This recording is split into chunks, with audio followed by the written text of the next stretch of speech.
People एक देव वृक्ष है और इसकी पूजा की जाती है। पीपल का वृक्ष घर में भी उग जाता है। इसकी जड़ें बहुत ही विशाल होती है, जिस कारण से इसे घर में लगाना मना होता है, परंतु अक्सर घरों में, छतों पे, दीवारों के जॉइंट्स में ये पीपल का पेड़ उग जाता है। बहुत ही छोटा होता है और काफी समय तक ये उगा रहता है। क्या पीपल का पेड़ घर में लगाना शुभ होता है या अशुभ होता है? संपूर्ण चर्चा पीपल के पेड़ के ऊपर करेंगे।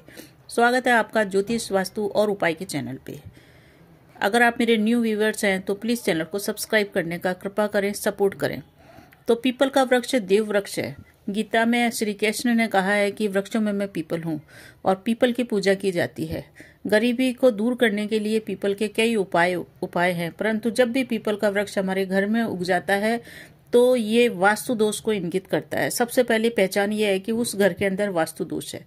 तो वास्तु दोष के कारण ही पीपल अधिकतर घरों में, जिनमें बहुत ज्यादा वास्तु दोष होता है, वहां पे साउथ वेस्ट की दिशा के अंदर ये उगता हुआ देखा गया है। कहीं कहीं पे साउथ ईस्ट की दिशा में भी पीपल का वृक्ष उग जाता है। बिना लगाए अपने आप अगर पीपल का वृक्ष आपके घर में उग रहा है तो आप सावधान हो जाइए। पीपल का वृक्ष जब बड़ा हो जाता है तो उसे घर में बिल्कुल भी नहीं लगाया जाता है, क्योंकि इसकी इतनी जड़ें विशाल होती है कि ये पूरे भवन की इमारत को नुकसान पहुंचा सकता है और शास्त्रों के अंदर इसको काटना भी मना किया गया है। तो क्या करें अगर पीपल आपके घर में उग गया है? देखिए, पीपल के अंदर विष्णु भगवान का भी वास होता है, माँ लक्ष्मी का भी वास होता है। साथ ही साथ प्रिय दर्शकों, इसके अंदर अलक्ष्मी, गरीबी, दरिद्रता का भी वास होता है। पीपल की छांव के अंदर ऐसा कहा जाता है कि जो भी व्यक्ति संडे के दिन पीपल की छाया में बैठता है उसके घर में दरिद्रता आनी शुरू हो जाती है। वो धीरे धीरे गरीब हो जाता है, उसके आर्थिक प्रयास भी सफल नहीं होते हैं और वो धन कमाने के लिए बहुत ही ज्यादा मुश्किलों में पड़ जाता है, फिर भी धन कमा नहीं पाता है। इसी कारण से पीपल के वृक्ष की पूजा संडे को नहीं की जाती है।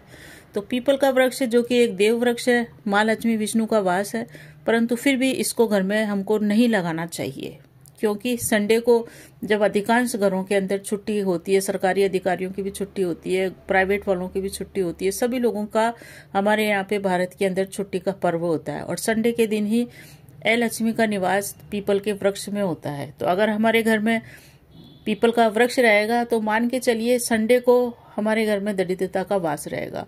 संडे को हम शांति सुकून से रह नहीं पाएंगे, क्योंकि गरीबी है। हमारे जो भी प्रयास होंगे वो सफल नहीं होंगे, कैरियर में रुकावटें आएंगी, व्यापार में रुकावटें आएंगी। धन अगर हम किसी को उधार दे देंगे संडे को तो वापस नहीं मिलेगा। साथ ही साथ धन हमारा अपव्यय भी हो जाएगा संडे को। इस कारण से पीपल के वृक्ष को हटाना बहुत बेहद जरूरी है। अब कैसे हटाएंगे पीपल के वृक्ष को, इसकी पूरी एक विधि है।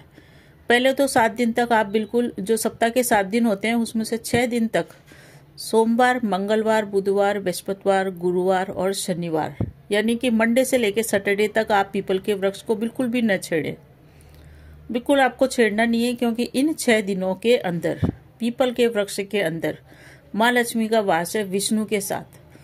जब विष्णु भगवान पीपल के वृक्ष में अपना स्थान बना चुके थे तो अलक्ष्मी, जो कि लक्ष्मी जी उनकी पत्नी है, उनकी बहन, बड़ी बहन, लक्ष्मी जी की बड़ी बहन का नाम दरिद्रता है, उसने कहा मैं भी पीपल के वृक्ष में रहूंगी। तो लक्ष्मी जी ने कहा जहाँ तुम रहती हो वहां मैं रहती नहीं हूँ, इसलिए तुम इसमें रह नहीं सकते। परंतु फिर विष्णु भगवान ने कहा कि ठीक है, हम एक दिन तुमको देते हैं, उस दिन तुम इस वृक्ष में रह सकती हो, और वो दिन था संडे का। तो संडे को अलक्ष्मी पीपल के वृक्ष में रहने लग गई।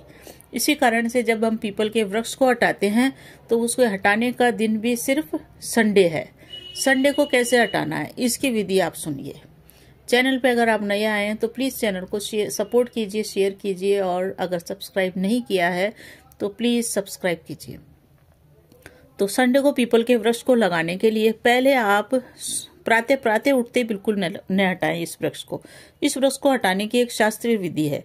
शास्त्रीय विधि यह है कि आप पीपल के वृक्ष में जाएं करीब करीब 9 बजे के आसपास अपने घर के अंदर, और आप नींबू और मिर्च ला के रखें घर के अंदर, और वो आपको लानी है संडे को ही, शनिवार को नहीं लानी है। संडे को आप नींबू और मिर्च बाजार से खरीद के लाएं और उस नींबू और मिर्च का भोग आप पीपल के वृक्ष में लगाएं। 2-3 घंटे तक उस नींबू और मिर्च को आप पीपल के वृक्ष के अंदर ही रहने दें, छाए वहां उसकी जड़ में, क्योंकि पौधा काफी छोटा होगा तो उस पौधे की जड़ में जहां वो उगा हुआ है वहां पे नींबू और मिर्च आप रख दें।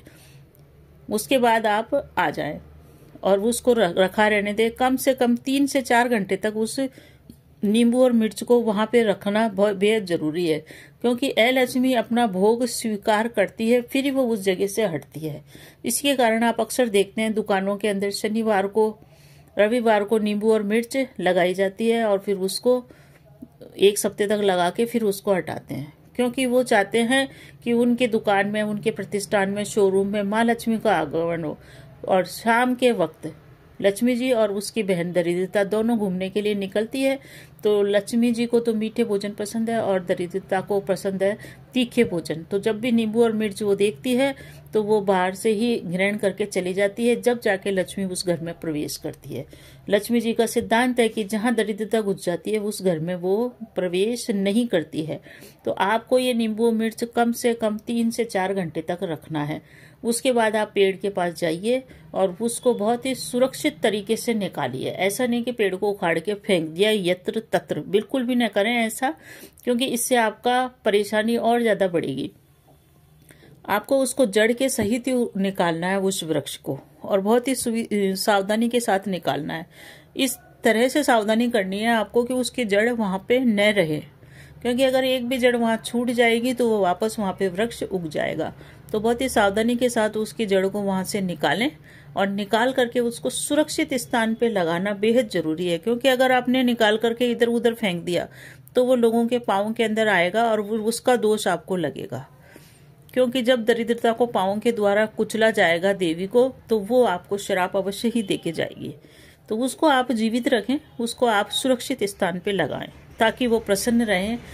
लक्ष्मी की बहन को प्रसन्न रखना भी बेहद जरूरी है। हालांकि वो गरीबी की देवी है, तो आप किसी मंदिर में किसी ऐसे स्थान पे लगा दें। थोड़े समय तक उसको आप सोमवार से लेके मंडे से लेके सैटरडे के बीच में आप उसको पानी और जल की व्यवस्था करते रहे। संडे को बिल्कुल भी न दें, क्योंकि संडे को जैसे ही आपने जल उस पीपल के वृक्ष में चढ़ाया, वो आपके साथ ही आपके घर पे वापस आ जाएगी। तो इस चीज का आपको विशेष करके ध्यान रखना है कि संडे को बिल्कुल भी नहीं जाना है पीपल के वृक्ष के पास। तो इस पेड़ को आप सुरक्षित स्थान पे लगा दें और उसके जीवित रहने की थोड़ी सी व्यवस्था कर दें।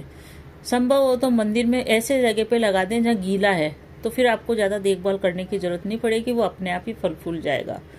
मंदिर में लगाना ही इसको सबसे बढ़िया जगह होती है, क्योंकि वहां पे इस वृक्ष की बाद में जब बड़ा रूप धारण करता है तो इसकी पूजा भी हो जाती है। तो इस चीज का आप ध्यान रखें। पीपल के वृक्ष को इस तरह से हटा करके आप लगा करके वहां पे जहां भी आपको लगाना है लगा कर घर आ जाइए, हाथ धोइए, और हो सके तो आप स्नान भी कर सकते हैं। पीछे मुड़ के आपको बिल्कुल भी नहीं देखना है जहां आप लगा के आए इस वृक्ष को।